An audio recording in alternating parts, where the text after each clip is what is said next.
नमस्कार मित्रांनो, राज्यातील सर्व दिव्यांग बांधवांसाठी अतिशय महत्त्वाची बातमी आहे। आयुक्त तुकाराम मुंढे साहेबांचा बोगस दिव्यांगांना दणका, बोगस लाभार्थ्यांना मोठी शिक्षा, अधिकृत परिपत्रक जाहीर करण्यात आलेले आहे।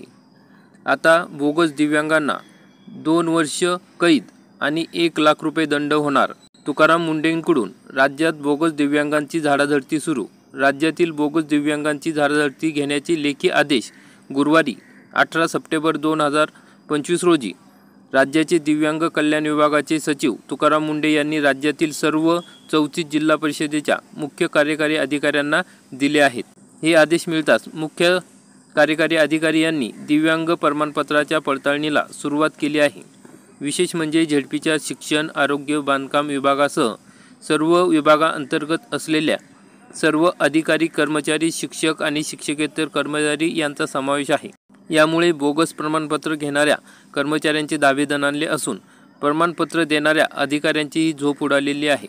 या पडताळणीचा अहवाल महिनाभरात सर्व झेडपीच्या सर्व सीओंकडून दिव्यांग कल्याण आयुक्तांना सादर करण्याचे निर्देशही तुकाराम मुंढे यांनी दिले आहेत। दिव्यांग व्यक्ती हक्क अधिनियम 2016च्या कलम 91 अन्वये बोगस दिव्यांग व्यक्तीला 2 वर्षापर्यंत कारावास किंवा 1 लाख रुपयापर्यंत दंड किंवा दोन्ही शिक्षणासाठी पात्र ठरतो। राज्यात बोगस दिव्यांगांचा आकडा वाढला आहे। जिल्हा परिषदेअंतर्गत कार्यरत असणाऱ्या दिव्यांग अधिकारी व कर्मचारी तसेच शिक्षक व शिक्षकेतर कर्मचारी हे दिव्यांग प्रमाणपत्राच्या आधारे शासनाच्या विविध सवलतींचा लाभ घेतात। याबद्दल विभागास अनेक तक्रारी प्राप्त झाल्या आहेत। या तक्रारींमध्ये दिव्यांगांच्या वैश्विक ओळखपत्रांबाबत साशंकता व्यक्त केली आहे। त्यामुळे राज्यातील सर्वच एकूण 34 जिल्हा परिषदेतील दिव्यांगत्वाच्या प्रमाणपत्रांची पडताळणी करण्याचे निर्देश दिव्यांग कल्याण विभागाने दिले आहेत। तर मग या ठिकाणी अशा पद्धतीने परिपत्रक काढण्यात आलेले आहे। महाराष्ट्र शासन दिव्यांग कल्याण विभाग यांचं 18 सप्टेंबर 2025 रोजीचं हे पत्र आहे बघा। मुख्य कार्यकारी अधिकारी जिल्हा परिषद नांदेड यांना हे दिलेलं आहे। विषय आहे दिव्यांग प्रमाणपत्राची पडताळणी करण्याबाबत तसेच दिव्यांग व्यक्ती हक्क अधिनियम 2016च्या कलम 91 अन्वये कार्यवाही करण्याबाबत। जिल्हा परिषद अंतर्गत कार्यरत असणाऱ्या दिव्यांग अधिकारी, कर्मचारी तसेच शिक्षक, शिक्षकेतर कर्मचारी हे दिव्यांग प्रमाणपत्राचे आधारे शासनाच्या विविध सवलतींचा जसे बदली, सरळ सेवा नियुक्ती, पदोन्नती, अतिरिक्त प्रवास भत्ता लाभ घेतात। तथापि सदर दिव्यांगत्वाच्या प्रमाणपत्र वैधतेबाबत विभागास अनेक तक्रारी प्राप्त झालेल्या आहेत। सदर तक्रारीमध्ये दिव्यांगांचे वैश्विक ओळखपत्र म्हणजे UDID कार्ड बाबत साशंकता व्यक्त केली आहे। त्यामुळे सदर दिव्यांगत्वाच्या प्रमाणपत्राची पडताळणी करणे आवश्यक आहे।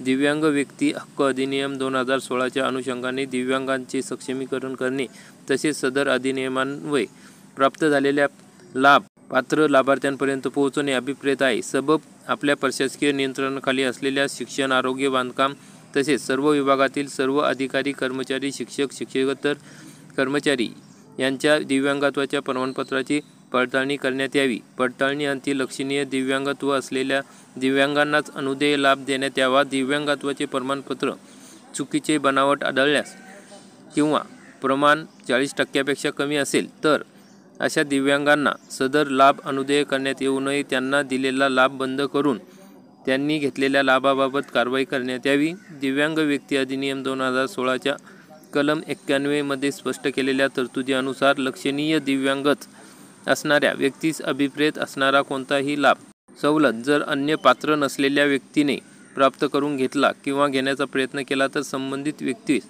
2 वर्षापर्यंत कारावास किंवा 1 लाख रुपये पर्यंत दंडासह किंवा दोन्ही शिक्षणासाठी पात्र ठरते। या तरतुदीनुसार पडताळणी अंती अपात्र ठरवण्यात आलेल्या कर्मचाऱ्यावर कार्यवाही करण्यात यावी। याबाबतचा अहवाल आयुक्त दिव्यांग कल्याण पुणे व विभागास 30 दिवसाच्या आत सादर करण्यात यावा। दिव्यांग कल्याण विभाग तुकाराम मुंढे साहेब यांची सही आहे। प्रत आयुक्त दिव्यांग कल्याण पुणे आवश्यक कार्यवाहीस। तर अशा प्रकारे मित्रांनो, दिव्यांग कल्याण विभागाने आता सर्व मुख्य कार्यकारी अधिकारी यांना आदेश दिलेले आहे। 30 दिवसाच्या आत कारवाई करण्याचे सांगितलेले आहेत। अशा प्रकारची महत्त्वाची अपडेट होती। व्हिडिओ आवडल्यास व्हिडिओला लाईक करा, चॅनलला सबस्क्राईब करा। धन्यवाद।